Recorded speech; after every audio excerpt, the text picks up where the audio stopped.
ॐ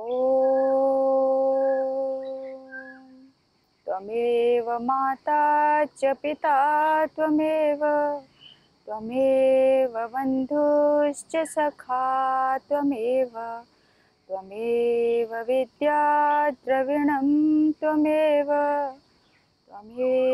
सर्वं मम देवदेव त्वमेव सर्वं मम देवदेव। आज हम पुनः इस कथा गंगा में गोता लगाते हुए अगले आश्रम की ओर चलेंगे। 4 आश्रम बताए गए हैं, ब्रह्मचर्य, गृहस्थ और वानप्रस्थ, लास्ट है संन्यास आश्रम। तो हमने इसी श्रृंखला में कल देखा था कि ब्रह्मचर्य आश्रम है, उसकी मर्यादाएं क्या हैं, ब्रह्मचारी कितने प्रकार के होते हैं, एक ब्रह्मचारी की कितनी शक्ति होती है और ब्रह्मचर्य आश्रम में रहने के नियमावली क्या क्या है। उसी श्रृंखला में आगे बढ़ते हुए आज जो सबसे बड़ा आश्रम है, जिसकी बहुत ज़्यादा श्रेष्ठता का प्रदर्शन किया जाता है, जिसकी गुणवत्ता का ऋषि भी गुणगान करते हैं, उस आश्रम को आज हम देखेंगे। वो है गृहस्थाश्रम। अन्य जो हमारे 3 आश्रम हैं वो सब किस पर आश्रित हैं? गृहस्थाश्रम पर ही आश्रित हैं। बड़े बड़े विद्वान जन, बड़े बड़े महापुरुष, ऋषि मुनि, राजा महाराजा, कितने ही दिग्गज हुए, वो सब गृहस्थ आश्रम की ही उपज हैं। तो सबसे श्रेष्ठ, सबसे उत्तम जो आश्रम बताया है वो गृहस्थ आश्रम ही बताया गया है।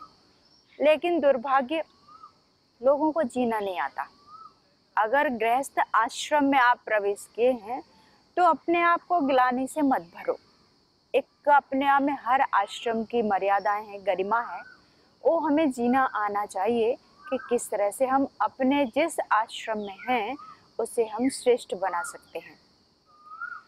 बचपन से लेकर 25 साल तक की जो उम्र है हमारी, वो ब्रह्मचर्य आश्रम की कही गई है, और 25 से जो हमारी 50 साल की उम्र है वो गृहस्थ आश्रम की है, और 50 से 75 वर्ष तक की जो आयु है वो वानप्रस्थ की कही गई है, और 75 से 100 वर्ष की जो आयु है वो संन्यास आश्रम है।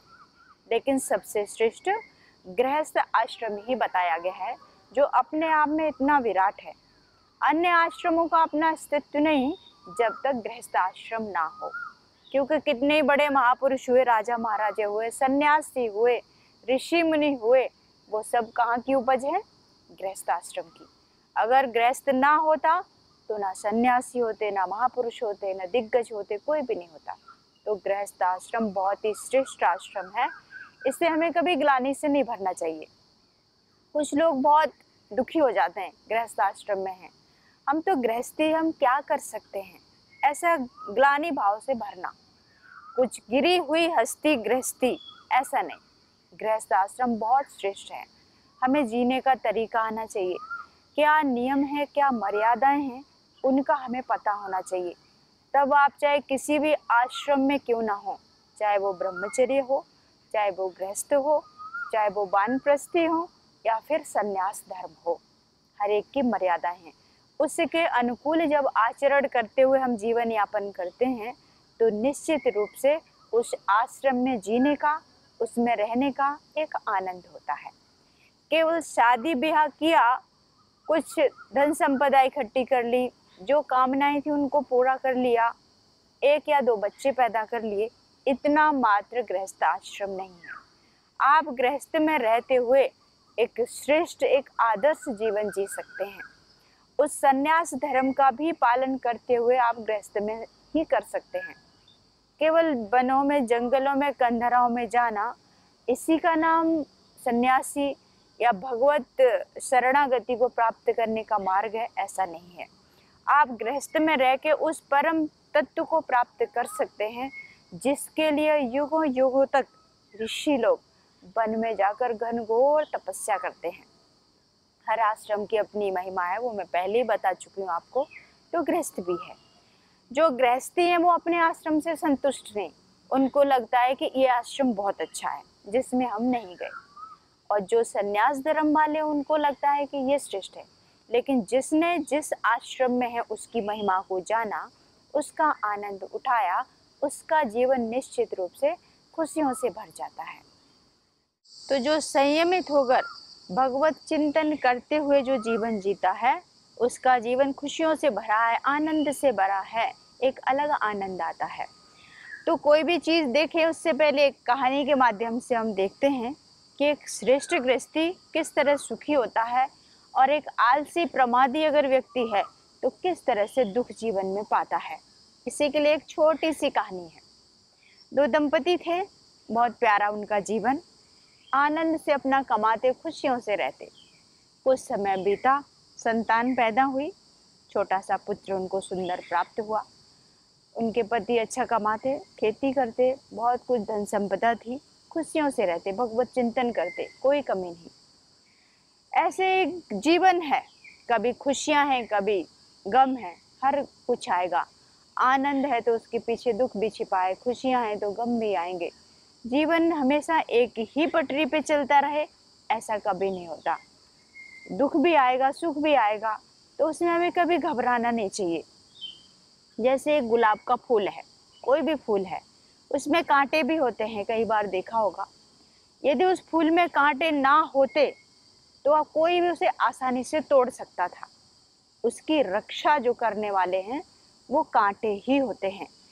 ऐसे ही मनुष्य जीवन में जो संकट आता है, वो गुलाब के फूल के आसपास जो लगे हुए कांटे हैं, वो मनुष्य जीवन में आने वाला दुख, वो फूल के कांटे की जिस तरह कांटा रक्षा करता है, वैसे ही मनुष्य जीवन में आने वाले जो दुख हैं वो कांटे हैं।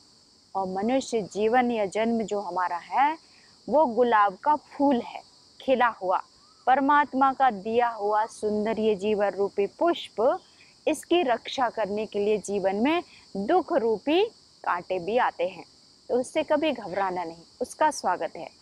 कोई भी घटना हमारे जीवन में घटती है तो हमें तोड़ने के लिए या कमजोर बनाने के लिए या निराशा या हताशा में पीड़ित करने के लिए नहीं है। बुद्धिजीवी जो प्राणी होता है वो हर घटना से सबक सीखता है कि ये मेरे जीवन में घटित हुआ, कोई न कोई मेरा जरूर हित होने वाला है, क्योंकि परमात्मा ही हमारा सच्चा हितैषी है। और ये सृष्टि समस्त जो चलती है, एक पत्ता भी उसकी इच्छा के बिना हिल नहीं सकता, वो भगवान हमें दुखी कैसे कर सकता है। कोई माँ बाप स्थूल जगत में देख लो, जो इस शरीर के माता पिता हैं या जो भी रिश्तेदार हैं, वो अपने बच्चे को कभी दुखी देखना नहीं चाहेंगे। अपने आप को संकट में डाल के हर माता पिता अपने बच्चे की खुशियों को देखता है। तो ऐसे ही वो परमात्मा हमारा परम पिता है, जो हर पल हमारी श्वास का संचालन करता है। हम तो सो जाते हैं गहरी निद्रा में, लेकिन हमारी श्वास जो चलती है उसकी रक्षा हम नहीं, वो हमारा परम पिता ही करता है।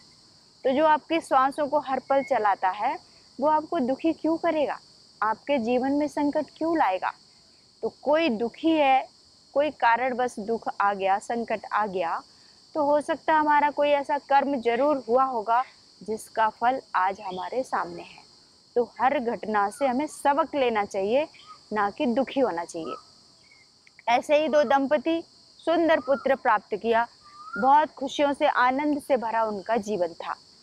एक दिन उनके पति अपने कार्य के लिए निकल रहे थे, विलंब हो गया उन्हें भोजन तैयार करने में। तो माता बोली, आप जाइए, मैं आपका भोजन तैयार करके आपको पहुंचा दूंगी। बोले ठीक है। पति चले गए, माता आराम से भोजन तैयार की, सोची बच्चा सो रहा है, इतनी देर में मैं भोजन उन तक पहुंचा देती हूँ। अब किसको क्या पता कब क्या घट जाए, किसी को नहीं पता। तो हर पल हर क्षण जो भी कर्म करो भगवत चिंतन करते हुए करना, तो आपके जीवन में कभी दुख आएगा ही नहीं। अगर दुख आ भी गया तो भगवत नाम की जो शक्ति है वो आपका इतना सामर्थ्य देगी कि हर कठिनाई, हर मुश्किल को आप बहुत इजीली, बहुत आसानी से सामना कर सकते हो। तो कहा भी जाता है जो सत्संगी व्यक्ति है और जो साधारण व्यक्ति होते हैं उन दोनों में बहुत फर्क होता है।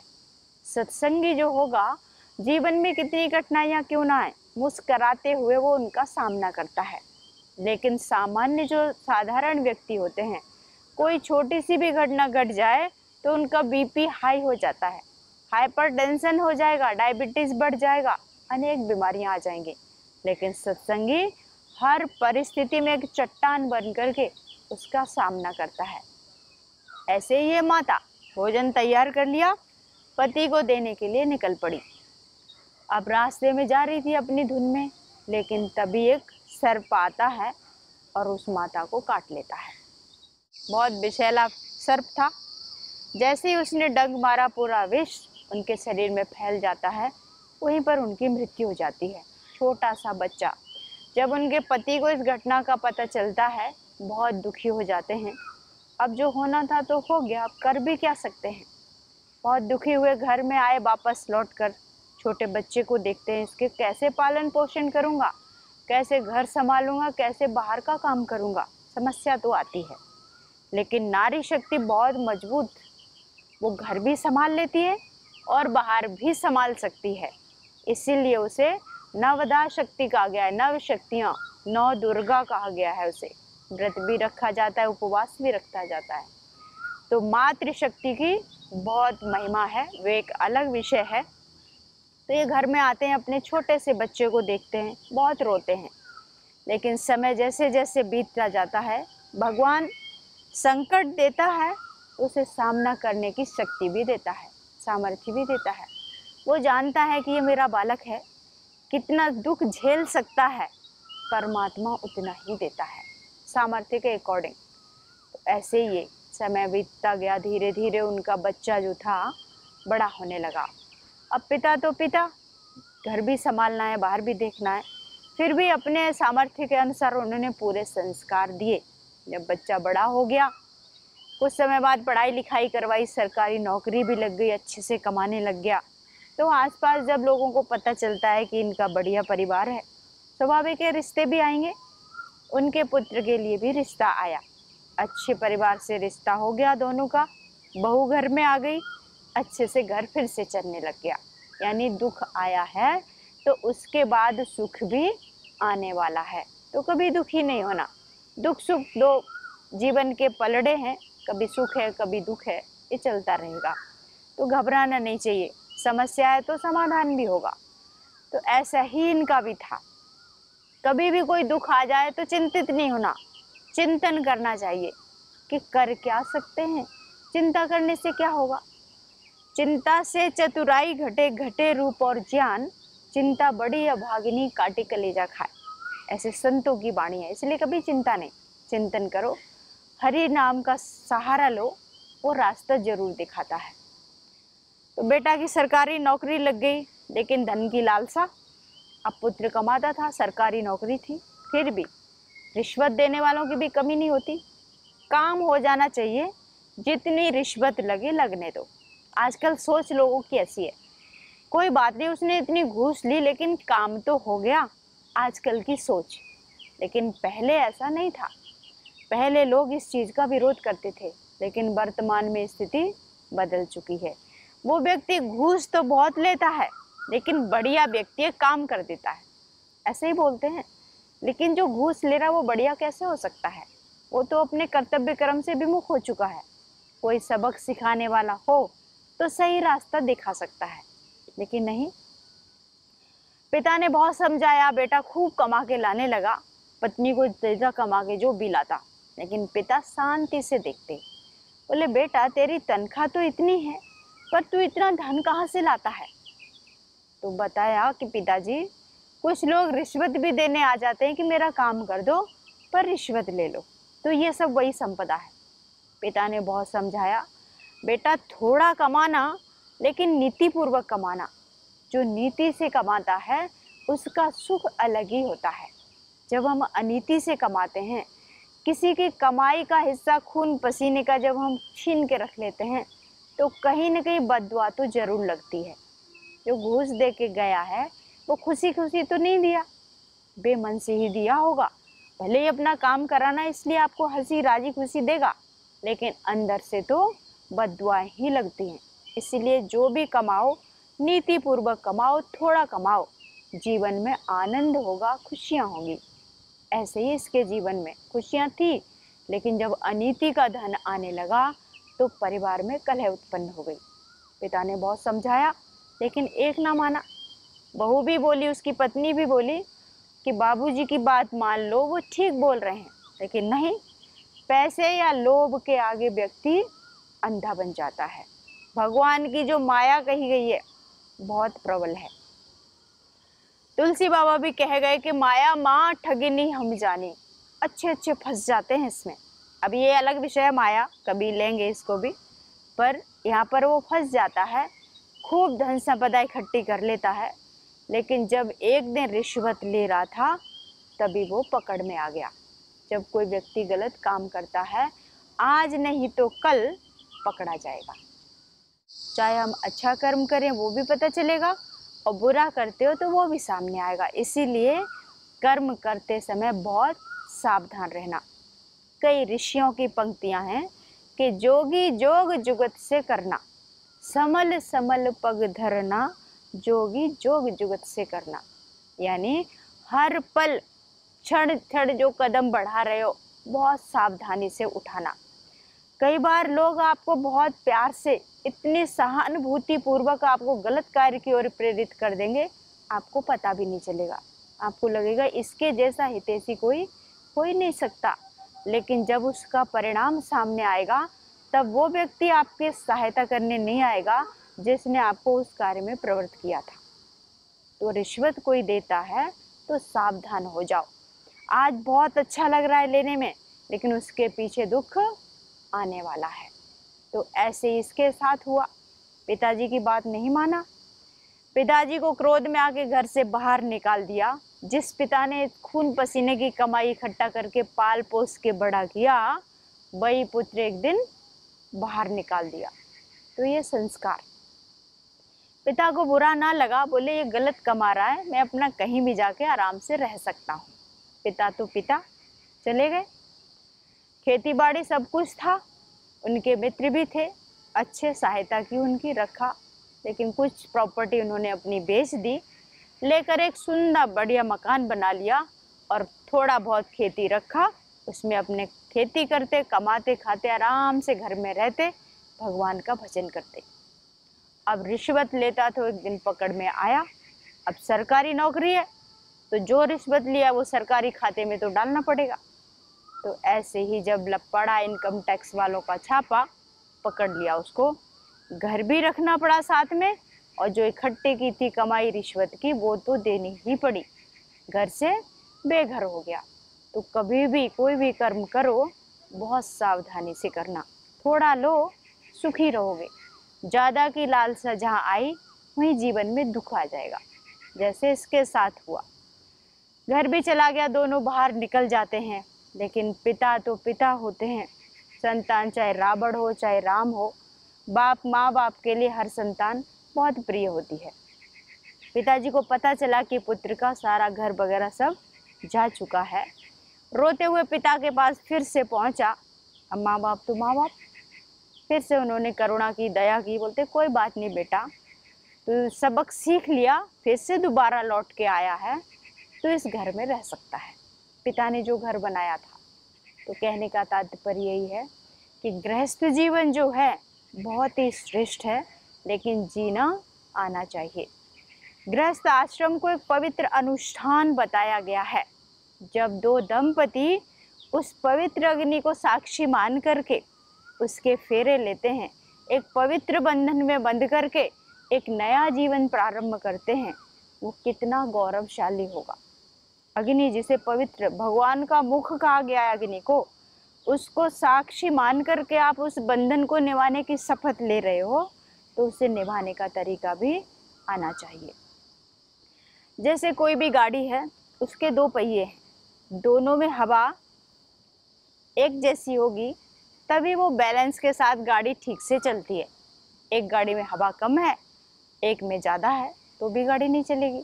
दोनों में बराबर हवा भरी है तभी आप यात्रा अच्छे से कर सकते हो। ऐसे ही जीवन रूपी जो हमारी गाड़ी है, उसके दंपति जो हैं, जो गृहस्थी हैं, वो दो पहिए हैं। तो दोनों में जब बैलेंस होगा तो जीवन भी सुंदर होगा। तो गृहस्थ में जब गए हो तो संयमित जीवन होना चाहिए। जब गृहस्थी शिक्षित होंगे जब विद्या को अर्जित किया होगा तो जीवन जीने का तरीका भी बढ़िया होगा। केवल हमने जीवन यापन किया, दो दंपति दो पवित्र बंधन में बंधे, केवल अपनी कामना को पूरा करने के लिए, केवल भोग वासना को पूरा करने के लिए बंधन में बंधे, ये गृहस्थ जीवन है ही नहीं। अगर एक आदर्श उदाहरण हम देखें कि आदर्श गृहस्थ कौन सा है, प्राचीन काल का लो, बहुत सारे उदाहरण मिल जाएंगे। जैसे राजा दशरथ थे, वो भगवान को अपना बालक बनाने का सामर्थ्य रखते हैं, तो केवल गृहस्थ जीवन उतना पवित्र था उनका कि भगवान भी उनके घर में आने के लिए लालायित हो जाते हैं। तो राजा दशरथ, उनका गृहस्थ जीवन था, वो राजा थे, पूरे राज्य की जिसके ऊपर जिम्मेदारी है, लेकिन उनका गृहस्थ जीवन बहुत ही आदर्शमय जीवन था, जिसे आज भी स्मरण किया जाता है। तो गृहस्थी हो तो भगवान राम की तरह हो, माँ यशोदा की जैसे हो, जो भगवान को भी बालक बनाने का सामर्थ्य रखता हो। माँ अनुसुईया एक पवित्र पतिव्रता नारी, जिसने तीनों भगवान ब्रह्मा विष्णु महेश को छोटा सा बच्चा बना लिया एक संकल्प से। तो गृहस्थ जीवन में बहुत ताकत है, हमें जीना आना चाहिए। राजा दशरथ, जिनका नाम दशरथ, 10 जो हमारी इंद्रियां हैं, जिसने अपनी 10 इंद्रियों पे पूरा नियंत्रण कर लिया है, उसी का नाम दशरथ है। हम एक इंद्रिय को नहीं जीत पाते, छोटी सी, जो कि रसना इंद्रिय है। ये भोग वासना और रसना, जिसने इन दोनों को जीत लिया वो एक श्रेष्ठ जीवन प्राप्त कर लेता है। तो राजा दशरथ, जिन्होंने अपनी 10 इंद्रियों पर कंट्रोल किया था, 5 ज्ञान इंद्रियां और 5 कर्म इंद्रियां, वो दशरथ कहलाए। तीनों रानियां, सब कुछ राजा थे वो, तो कोई कमी नहीं, लेकिन फिर भी गुरु के साथ जुड़े हुए थे। आप गृहस्थ में हैं तो गृहस्थ जीवन जीते हुए पवित्रता के साथ, उस गृहस्थ के कुछ नियम हैं, उनमें मर्यादित होकर के जब आप जीवन जीते हो तो जीवन का आनंद होगा। गृहस्थी के लिए 5 महायज्ञ का विधान किया गया है, तो उन 5 यज्ञ को करते हुए, गृहस्थ धर्म के जो नियम है उनका पालन करते हुए जब जियोगे, तब उसके जीने का आनंद आएगा। ब्रह्म यज्ञ, देव यज्ञ, अतिथि यज्ञ, ऐसे बहुत सारे यज्ञों का वर्णन है। तो राजा दशरथ अपने गृहस्थ जीवन में रहते हुए गुरु के चरणों में जाते थे। प्रातःकाल अपना जो भी कर्म है वो कर्म करें, लेकिन शाम को, सुबह जब भी आपके पास समय हो, गुरुओं की सत्संगति जरूर प्राप्त करना। जहाँ कहीं भगवत नाम की चर्चा चल रही है, वहाँ शाम को जाके जरूर 5 मिनट हो, उसमें ही भगवान के नाम का आश्रय लेना। किसी गुरु का सानिध्य नहीं मिल पा रहा तो एकांत में बैठ के गायत्री मंत्र का जाप करो, जो आपके इष्ट हैं उसका जाप करो, या फिर जिस नाम में आपकी श्रद्धा है उस नाम का जाप करो। दिन भर आप कर्म करो, लेकिन जो भी कर्म किया उसे शाम को श्रद्धा समर्पण के साथ प्रभु के चरणों में अर्पण कर दो। गृहस्थी के लिए बताया गया है, भोजन भी पका रही है कोई माँ, तो पवित्र भाव से कि जो भोजन में पका रही हूँ वो भोजन नहीं, ये मेरे प्रभु के लिए महाप्रसाद है, तो उसे भगवान के चरणों में पहले अर्पण कर दो। फिर परिवार के अन्य सदस्य हैं, उन्हें आप जो भी खिलाओगे वो महाप्रसाद बन जाएगा। ऐसे करके देखना, जब भी कोई प्रसाद प्रभु को अर्पण करते हैं, उसके बाद सबको बांटते हैं, उसका स्वाद ही अलग होता है। कई बार गृहस्थी हैं, यज्ञ तो करना ही चाहिए उनको। अब मान लो हर रोज आज की व्यस्त लाइफ है, बोलो इतना हमारे पास समय नहीं कि डेली यज्ञ कर पाए, कोई बात नहीं, संडे तो मिलता ही है, एक दिन हफ्ते में छुट्टी तो मिलती है, उस दिन यज्ञ समस्त परिवार के साथ बैठ के जरूर करो। वो भी नहीं मिलता तो भगवत नाम का संकीर्तन कर लो, क्योंकि भगवान ने कलयुग में बहुत सुविधाएं दी कि कलयुग केवल नाम आधारा, सुमिर सुमिर नर उतरे पारा। कितनी सुविधाएं कर दी प्रभु ने कि कलयुग में मेरा जो बच्चा है, मेरा जीव है, मेरा प्राणी है, इतना व्यस्त होगा कि मेरे नाम लेने की भी उसके पास फुर्सत नहीं होगी। तो भगवान इतने दयालु हैं कि भाई को भाई अनख आलसु, नाम जपत मंगल दिसि दसु। तू प्यार से भज तो भी मैं तेरा कल्याण करूंगा, बिना मन के भजेगा तो भी मैं तेरा कल्याण करूंगा, ऐसा भगवान ने कहा है। तो प्रभु के चरणों में श्रद्धा रखते हुए जब जीवन जियोगे तो प्रभु सदा आपका कल्याण ही करेंगे। लेकिन एक बात याद रखना, गृहस्थ धर्म में हो तो उसके 5 महायज्ञ जो बताए गए हैं उनका हर गृहस्थी को मतलब पालन करना ही चाहिए। पहला है ब्रह्म यज्ञ, दूसरा है देव यज्ञ, तीसरा है भूत यज्ञ, चौथा है अतिथियों का सम्मान करना और पितृयज्ञ। इन धर्मों का ये जो यज्ञ बताएं इनका हर गृहस्थ को पालन करना चाहिए। कुछ उन्होंने बताया कि जैसे गृहस्थी कोई कर्म करते हैं तो 5 स्थान है जिस पे कर्म करने से हमें पाप लगता है। तो वो 5 स्थान कौन कौन से बताए गए हैं, उनमें पहला है जब हम चूल्हा जलाते हैं वहाँ पर भी जीव हत्या होती है। जब हम चक्की चलाते हैं तब भी जीव हत्या होती है। जब हम उखल या मूसल चलाते हैं वहाँ पर भी जीव हत्या होती है। तो जाने अनजाने में, चाहकर तो कोई नहीं करेगा, लेकिन जाने अनजाने में ये पाप हमसे हो जाते हैं। तो इन 5 जो अपराध बताए गृहस्थियों के, इनसे बचने के लिए 5 महायज्ञों का विधान किया गया है, वो हर गृहस्थी को अवश्य करना चाहिए। तो पहला ब्रह्म यज्ञ, देव यज्ञ, पितृयज्ञ और अतिथि यज्ञ। इन यज्ञ को करके आपके जो गृहस्थ के जो ऋण है उससे आप उऋण हो सकते हो। तो गृहस्थ जीवन में रहते हुए, गृहस्थ नियम के पालन करते हुए, भगवत शरणागति में रह करके, गुरु के आश्रय में रह करके आप अपने इन धर्मों को पूरा कर सकते हो। इसी के साथ मैं अपनी वाणी को विराम देती हूँ। ओम शांति शांति शांति। ओम श्री परमात्मने नमः।